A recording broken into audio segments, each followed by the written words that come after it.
बिस्मिल्लाहिर्रहमानिर्रहीम। अस्सलाम वालेकुम नाज़रीन, आप यूट्यूब चैनल देख रहे हैं। मैं इमरान खान हूँ। सबसे पहले तो आयतुल्ला ख़ामनई का नमाज जनाजा अभी तक अदा नहीं किया गया, उनकी तदफीन का अमल नहीं हुआ। और उसके पीछे वजह यह है कि ईरानी इंटेलिजेंस के पास इस बात की इतला है कि उनके नमाज जनाजा को निशाना बनाया जा सकता है, क्योंकि यहाँ पे कोई उसूल तो रहे नहीं जंग के। फ्यूनरल को भी निशाना बनाया जा सकता है, किसी किस्म के कोई ज़ाब्ते, कोई कवानीन तो अब है नहीं। जिसके पास ताकत है वो ताकत से जवाब दे रहा है, और दुश्मन जहाँ नज़र आए उसको वहीं पे मार दो। किसी किस्म का कोई उसूल नहीं है, कोई अस्पताल, कोई स्कूल, कोई एम्बुलेंस, कुछ भी महफूज नहीं है। इस वक्त खौफनाक बमबारी हो रही है ईरान में। तो ऐसे में उन्हें ये इंटेलिजेंस मिली कि अगर आयतुल्ला ख़ामनई का नमाज जनाजा पढ़ाया गया तो वहाँ पे फैमिली के लोग भी होंगे, वहाँ पे दूसरे अहम लोग भी आएंगे, तो इस मौका पर निशाना बनाया जा सकता है। लिहाजा ये तकरीबात मनसूख कर दी गई है। अब ये क्या करेंगे, किस तरीके से करेंगे ईरानियन, इसके बारे में कोई इन्फॉर्मेशन फ़िलहाल नहीं है। लेकिन ईरान के लिए और बहुत बड़े बड़े चैलेंजेस खड़े हो गए हैं। नंबर एक तो ये है कि चेन ऑफ कमांड को ईरान को अब बरकरार रखना पड़ेगा, क्योंकि अमेरिका बड़े खौफनाक अटैक कर रहा है। इसकी एक गवाही जो है वो BBC की एक रिपोर्ट भी है। अमेरिका ईरान में हर उस चीज़ को निशाना बना रहा है जो उसे नुकसान पहुंचा सकती हो। अमेरिका की हालिया कार्रवाई के इब्तदाई 24 घंटों में, ये पहले 24 घंटों में ईरान के ऊपर जितने अमेरिका ने बम मारे हैं ना, या जितने हमले किए हैं, इराक के ऊपर जब अमेरिका ने हमला किया था 2004 में, जब सद्दाम वाला एपिसोड हुआ था, तो उस वक्त भी इतने हमले नहीं किए गए थे। ये उससे दुगने हैं। ये नंबर्स के मुताबिक BBC बता रहा है कि जितना अटैक अब किया अमेरिका ने और इसराइल ने, तब अमेरिका ने नेटो के साथ मिलकर इराक के ऊपर भी इतने हमले नहीं किए थे। ईरान जो है वो इराक से काफ़ी बड़ा मुल्क है। तो पहला जो बड़ा चैलेंज ईरान के लिए है वो ये है कि चेन ऑफ कमांड को किसी तरह बरकरार रखना, कि मुल्क जो है वो एक कंट्रोल में लाए, एक सेंट्रलाइज सिस्टम हो जो पूरे मुल्क को कंट्रोल करे। अभी तक उन्होंने हैरत अंगेज तौर पर यह काम करके दिखाया। मिसाल के तौर पर ख़ामनई ने शहादत से पहले बहुत सारे लोगों को यह बता दिया था कि 2-2, 3-3 लोग, 4-4 लोग अपने नीचे मुकर्रर करो कि अगर मैं मारा जाऊंगा तो वो काम करेगा, वो मारा जाएगा तो वो काम करेगा, और वो मारा जाएगा तो वो काम करेगा। तो इस तरह से उन्होंने एक चेन ऑफ कमांड बनाई थी। वो सिस्टम अभी काम कर रहा है, लेकिन ये कब तक काम करेगा, ये ईरान का एक बहुत बड़ा चैलेंज है कि उनका सिस्टम कोलैप्स ना करे, उनकी फौज बिखर ना जाए, उनके लोग जो है वो एक कमांड के नीचे आए और कम से कम एक हिकमत अमली के साथ मिलकर, कोऑर्डिनेशन के साथ ये टाइम गुजारें। ये बड़ा मुश्किल है, बहुत मुश्किल है। ये जो लोग समझते हैं इसको, उनको आइडिया है कि ये ईरान के लिए बहुत बड़ा चैलेंज होगा। दूसरा, जो अंदरूनी गद्दार हैं उनसे उनको निपटना पड़ेगा फौरी तौर पे। बार बार इंफॉर्मेशन लीक होती है, बार बार इसराइल को पता चलता है। अब इसराइल जो है वो कुछ खबरें चला रही है, हमने कैमरे हैक कर लिए, ये कर लिया, वो कर लिया। नहीं, ह्यूमन इंटेलिजेंस सबसे इंपॉर्टेंट जो होती है वो ह्यूमन इंटेलिजेंस होती है। टेक्नोलॉजी भी है, लेकिन ह्यूमन इंटेलिजेंस बहुत इंपॉर्टेंट है, और उसके बगैर मुमकिन नहीं होता। तो जो अंदर गद्दार हैं उनसे भी इनको निपटना पड़ेगा। फिर जो कुर्दों के इलाके हैं, ईरान का जो मगरबी एरिया है, वहाँ पे ईरान को ज़्यादा तवज्जो देनी पड़ेगी, क्योंकि अमेरिका ने वहाँ पे सूरत-ए-हाल को भांप लिया है। CNN की एक रिपोर्ट के मुताबिक उसमें दावा किया गया है कि अमेरिका मगरबी साइड से ईरान में दाखिल होने की कोशिश कर सकता है, और इसके लिए वो कुर्दों को सपोर्ट करेगा। वहाँ बड़ी खौफनाक बमबारी भी की है अमेरिका ने और इसराइल ने, और जो ईरानी फ़ौज है उनकी पोस्टों को, उनके ठिकानों को वहाँ पे निशाना बनाया, और उन्हें काफ़ी नुकसान पहुँचाया ईरान का इस जगह पे। और वो कोशिश कर रहे हैं कि यहाँ से कुर्द खड़े हो जाएं, उनको हथियार दिए जाएं, जदीद हथियार कुर्दों को फराहम किए जाएं, और उसके बाद यहाँ से एक शोरिश पैदा की जाए और इधर से घुसने की कोशिश करें। लेकिन ये तुर्की वाली साइड है, याद रखिएगा। यहाँ तुर्की अमेरिका के साथ अगर कोऑपरेट करेगा, यही तो ईरान के जर्नल ने ये कल खबरदार किया था तुर्की को कि आपने दुश्मन का साथ नहीं देना, वरना आज हमारी बारी है तो कल आपकी बारी आ जाएगी।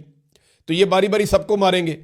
अब ये वहाँ से देखिए, दो ही एरियाज हैं जहाँ से दाखिल हुआ जा सकता है, एक पाकिस्तान साइड है और एक तुर्की साइड है। तो अभी देखते हैं इसके ऊपर क्या होता है, हम बाद में बात करेंगे। बहरहाल ये कुर्दों वाला जो एरिया है, यहाँ पे काफ़ी एहतियात करनी पड़ेगी ईरान को। अरब ममालिक को किसी ना किसी तरह ईरान को अंगेज करके रखना पड़ेगा। देखिए, ईरान ने किसी एक भी अरब को अभी तक कत्ल नहीं किया, इतने मिसाइल मारे, इतने ड्रोन मारे, लेकिन उनकी कोशिश है सिर्फ अमेरिकन को नुकसान पहुंचे। वो अपनी इंटेलिजेंस की बुनियाद के ऊपर, और जो रशिया और चाइना उसकी सैटेलाइट में मदद करते हैं उसकी बुनियाद के ऊपर ईरान जो अटैक करता है उसमें वो कोशिश करता है कि अरबों को नुकसान ना हो, अरब के जो शहरी हैं या उनका अपना कोई ज़ाती नुकसान ना हो। वो सिर्फ अमेरिकन जो टारगेट्स हैं वहां पे उनके ऊपर हमले कर रहा है। अरबों को अंगेज करके रखना पड़ेगा।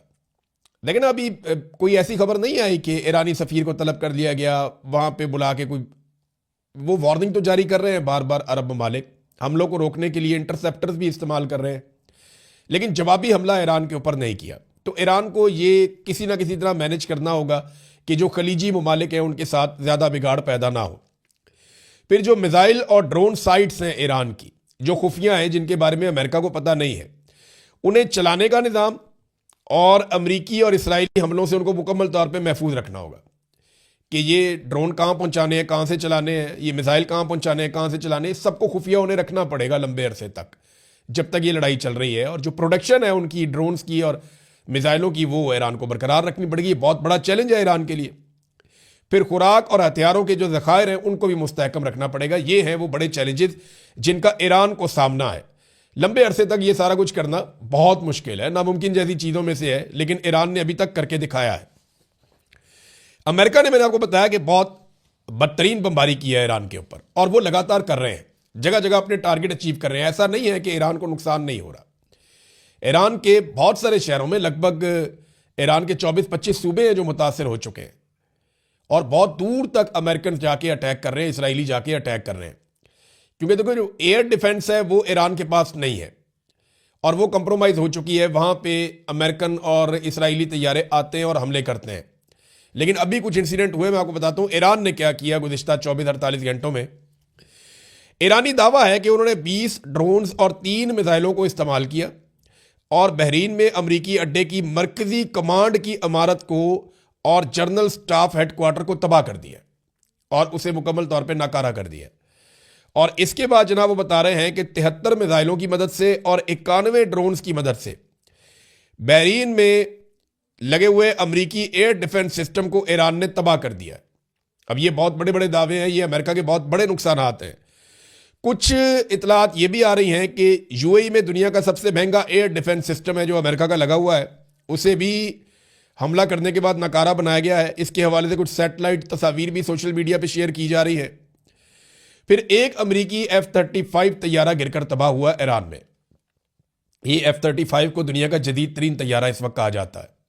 दुनिया में इसकी बड़ी डिमांड है, लेकिन ये बहुत महंगा तैयारा है। इसराइली फौज भी इसे इस्तेमाल करती है, अमेरिकन फौज भी इसे इस्तेमाल करती है। ये ईरान के शुमाल में लुआसान में ये गिराया गया है, यहाँ पे पहाड़ियाँ हैं, उनके अंदर ये तैयारा गिरा है और इसको ईरानी एयर डिफेंस सिस्टम ने निशाना बनाया है मुबैना तौर पर।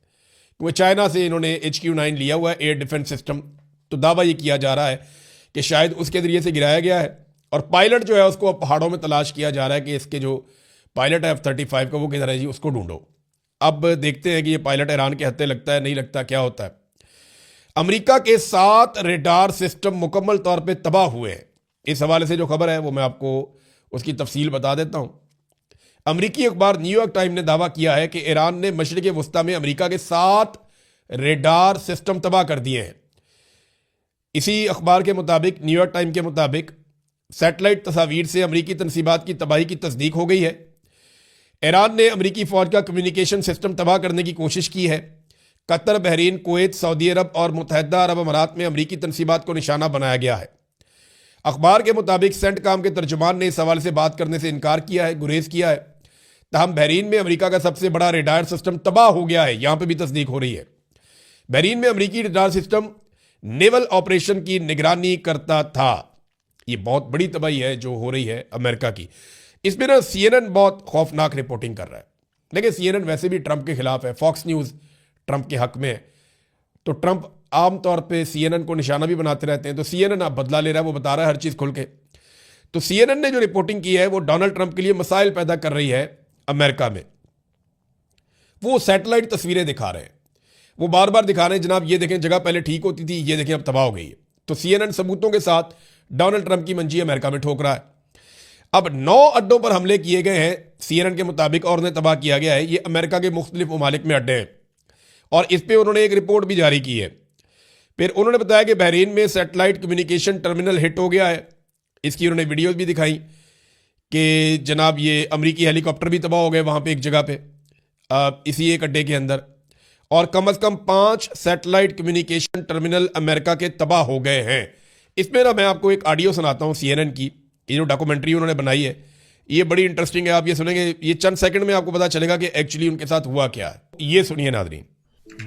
At least 9 U.S. military positions have been hit in less than 48 hours. These are relatively close targets. They're much nearer to Iran than its usual target, Israel. वो कह रहे हैं जी 9 साइट्स को निशाना बना दिया है और 48 घंटों के अंदर ईरान ने, और इसराइल के ऊपर ईरान अलग से अटैक्स कर रहा है। अब अमेरिका के अंदर क्या हो रहा है, अमेरिका के अंदर ब्रीफिंग दी गई है अमेरिका के कांग्रेसमैन को, सेनेटर्स को, वो सर पकड़ के बैठ गए हैं कि ब्रीफिंग के अंदर उनको कुछ समझ ही नहीं आई। ब्रीफिंग से निकलने वाले लोगों ने क्या कहा, ज़रा ये सुनिए। सबसे पहले ये वुमेन कांग्रेसमैन है मिलानी, ये कहती हैं जी कि मैं अभी एक जंग से मुतालिक ब्रीफिंग से निकली हूँ। ट्रंप इंतज़ामिया से मेरा सवाल था क्या उन्होंने कभी अमरीकी आइन को पढ़ा है। ट्रंप हुकूमत ये तक वादे नहीं कर सकी कि वो ईरान के साथ जंग में क्यों है, जंग के बाद का मंसूबा क्या है या इसकी कानूनी बुनियाद क्या है। उन्हें बिल्कुल कोई अंदाज़ा नहीं कि क्या हो रहा है। ये तो जनाब एक सेनेटर ने कहा। एक और खातून सेनेटर हैं एलिजाबेथ वारन, उन्होंने कहा कि मैं अभी अभी ईरान के हवाले से एक अहम मीटिंग से आ रही हूं। अमरीकी बाशिंदे ठीक परेशान हो रहे हैं। ट्रंप को कुछ समझ नहीं आ रही कि उसने इस गैर कानूनी जंग में बिला वजह अमरीका को क्यों धकेल दिया है और अब इस अजाब को ख़त्म कैसे करेगा। ये जनाब एक और सेनेटर का स्टेटमेंट है। सेनेटर क्रिस मर्फी, उनका भी स्टेटमेंट है। उन्होंने कहा मुझे जो ब्रीफिंग दी गई है इसमें बताया गया कि ईरान के ड्रोन का हमारे पास कोई हल नहीं है। इसका मतलब यह है कि इस जंग में मजीद अमेरिकन अपनी जानें देंगे। हम इस गैर आईनी और गैर कानूनी जंग पर सेनेट में बहस करके हमें वोटिंग करवानी चाहिए। ये तो डोनाल्ड ट्रंप के लिए बड़ा मसला बन जाएगा अगर वहां पे वोटिंग हो जाती है तो।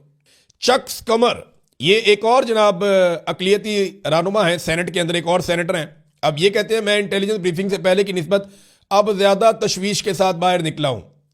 मैं मुतमईन नहीं हुआ।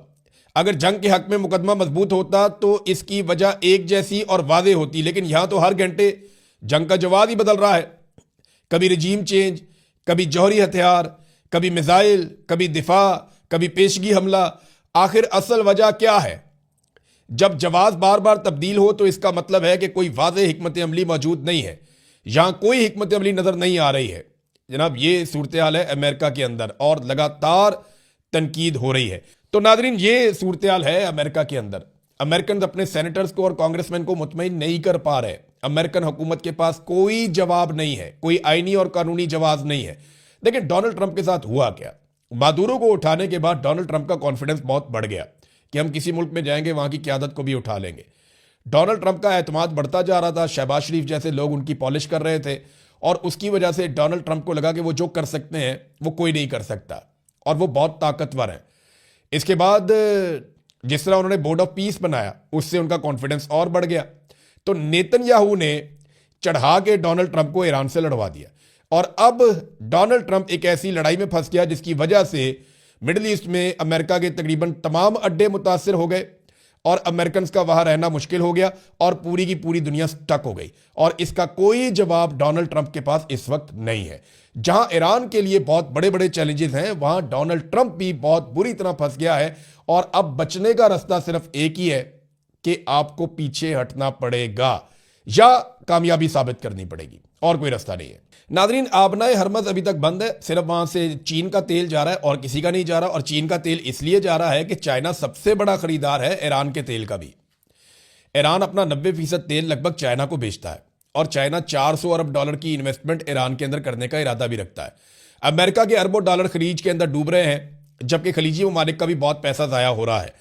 इस वक्त तक की इतला के मुताबिक जो खलीजी ममालिक के इंटरसेप्टर्स हैं वो ख़त्म हो रहे हैं और एक रिपोर्ट आई है द इकोनॉमिस्ट की। वो रिपोर्ट ये बता रही है कि खलीजी ममालिक जिस तेज़ी से इंटरसेप्टर्स को इस्तेमाल कर रहे हैं इतनी तेज़ी से अमेरिका बना भी नहीं सकता। वो एक एक दिन में इतने मिसाइल दाग रहे हैं खलीजी ममालिक सिर्फ हमलों को रोकने के लिए जितने मिसाइल अमेरिका एक महीने में नहीं बना सकता। तो ये इस्तेमाल जो है ये किल्लत पैदा कर देगा इंटरसेप्टर्स की और उसके बाद ये मौजूद नहीं होंगे। जब ये ख़त्म हो जाएंगे तो फिर ईरान के पास ज्यादा फ्री हैंड होगा। और ईरान ये कह रहा है कि उसने अपने बेहतरीन हथियार को इसलिए बचाकर रखा है कि जब इंटरसेप्टर्स खत्म हो जाएंगे तब वो इन हथियारों का इस्तेमाल करेगा। अब नाज़रीन थोड़ा सा आपको बताते हैं कि यूरोप क्या कर रहा है। यूरोप में ना कम से कम 3 अभी तक खड़े हो गए हैं डोनाल्ड ट्रंप के खिलाफ। सबसे पहले स्पेन के वज़ीर आज़म खड़े हुए, उन्होंने स्टेटमेंट दिया उन्होंने कि जंग ही गलत है, ये गैर कानूनी गैर आईनी जंग है। और नेतन्याहू के खिलाफ उन्होंने स्टेटमेंट भी दिया, उन्होंने कहा नेतन्याहू जो है ये कातिल है गजा के बच्चों का और ये जंगी मुजरिम है और हम ऐसी चीज़ का हिस्सा नहीं बन सकते। और उन्होंने अपने अड्डे देने से भी इनकार कर दिया। डोनाल्ड ट्रंप ने बाद में धमकी दी, जनाब हम जब चाहेंगे इस्तेमाल कर लेंगे, हमें कोई नहीं रोक सकता। और तजारती पाबंदियां भी लगा दी स्पेन के ऊपर। तो स्पेन के वज़ीर आज़म ने दोबारा जवाब दिया, उन्होंने कहा हम अपना मामला देख लेंगे, यूरोपीय यूनियन के साथ अमेरिका अपने मुआहदों की पासदारी करे। तो स्पेन तो डट के खड़ा हो गया मजबूती के साथ। दूसरी तरफ जो फ्रांसीसी सदर मैक्रोन है, उन्होंने भी इस लड़ाई की मुखालफत कर दी है। वो भी सामने आकर खड़े हो गए हैं कि जनाब ये लड़ाई ठीक नहीं हो रही और इस लड़ाई को कोई जवाब फराहम नहीं किया जा सकता। इसके अलावा सर्बिया के सदर ने भी कहा है कि ये जो इकदाम किए गए हैं इनसे दुनिया जहन्नुम बन जाएगी अगर होश के नाखून ना लिए गए तो ये कम से कम 3 लोग खड़े हो गए हैं। और आहिस्ता आहिस्ता ऐसा लगता है कि यूरोप अमेरिका के इस एडवेंचर के खिलाफ खड़ा हो जाएगा। और नेतन्याहू ने अमेरिका को फंसा दिया एक दलदल के अंदर। अमेरिका में बेशुमार लोग अब ये बात कर रहे हैं, अवाम ये बात कर रही है, सियासतदान ये बात कर रहे हैं, उनका मीडिया ये बात कर रहा है, उनके एक्टिविस्ट ये बात कर रहे हैं कि अमेरिका को नेतन्याहू ने कंट्रोल किया और फंसा दिया और डोनाल्ड ट्रंप एक ऐसे जाल में फंस गए हैं जहां पे अब कोई जवाब नहीं है। नाज़रीन जरा पाकिस्तान की सूरत हाल आपके साथ शेयर कर लेते हैं। पाकिस्तान में गैस और पेट्रोल के ज़खायर जो है वो बड़े महदूद होते हैं, ये बात आप ज़हन में रखिएगा। हमारे पास कोई बहुत बड़ा स्टोरेज का जरिया नहीं है, हमारे पास कोई इतने बड़े बड़े टैंकर्स नहीं है कि हम 2-2 महीने 4-4 महीने के अपने ज़खायर जमा कर लें। देखिए चीन के पास ये कैपेसिटी है, वो 1 साल के भी ज़खायर पेट्रोलियम के जमा कर सकता है और पूरा मुल्क उसका चल सकता है। लेकिन पाकिस्तान के पास ये कैपेसिटी नहीं है। तो पाकिस्तान चंद दिन का ज़खीरा होता है पाकिस्तान के पास। तो अब ऑयल और गैस यानी तेल और गैस के मसाइल पाकिस्तान में पैदा हो रहे हैं।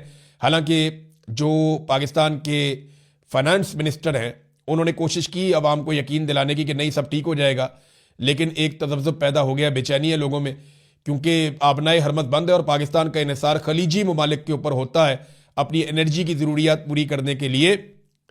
तो इसकी वजह से अब इक़दाम लेने पड़ेंगे। और एक चीज़ और है, पाकिस्तान तहरीक इंसाफ ने उस कौमी सलामती की मीटिंग के अंदर हुकूमत के साथ बैठने से इनकार कर दिया जो हुकूमत ने बुलाई थी। यानी उसके अंदर हुकूमत ने कहा जी हम कोशिशें कर रहे हैं, कुछ ईरान के बारे में बताया, कुछ अफगानिस्तान के बारे में बताया, लेकिन पाकिस्तान तहरीक इंसाफ उसमें गई नहीं। तहरीक इंसाफ उसमें क्यों नहीं गई उसका मौक़िफ़ आपको मैं बता देता हूँ। तहरीक इंसाफ ने कहा कि हमारा वाज़ेह मौक़िफ़ है, ब्रीफिंग पार्लियामेंट के अंदर होनी चाहिए, ये वज़ीर आज़म हाउस के अंदर बुला के आप सेलेक्टिव ब्रीफिंग ना करें।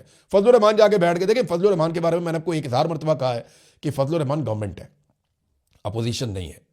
फजलुर रहमान गवर्नमेंट है, अपोजिशन नहीं है, हर चीज़ के लिए बराबर के जिम्मेदार हैं।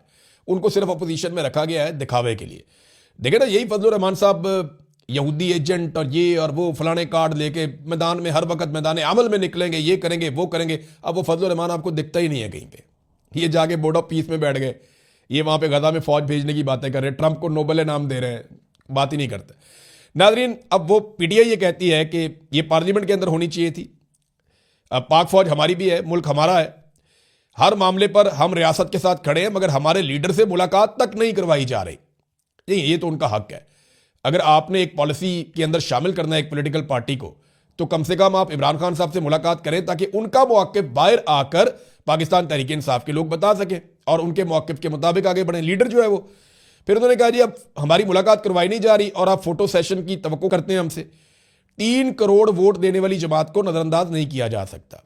कौमी सलामती पर कोई समझौता नहीं, मगर सिर्फ हाँ में हाँ मिलाने के लिए साथ नहीं बैठेंगे, ये जनाब स्टेटमेंट दिया पाकिस्तान तहरीक इंसाफ ने। अब तक के लिए इतने, अपना ख्याल रखिएगा, अपने चैनल का भी। अल्लाह हाफिज़।